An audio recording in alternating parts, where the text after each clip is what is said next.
There's something mesmerizing about watching a cat perched by the window, completely absorbed in the world outside.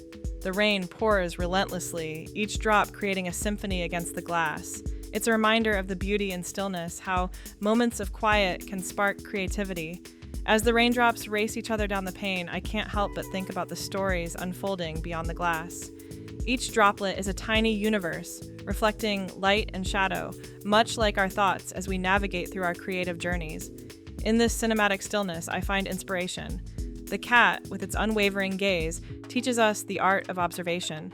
It's in these simple moments that we can discover new ideas, new perspectives. So let the rain wash away distractions and embrace the calm.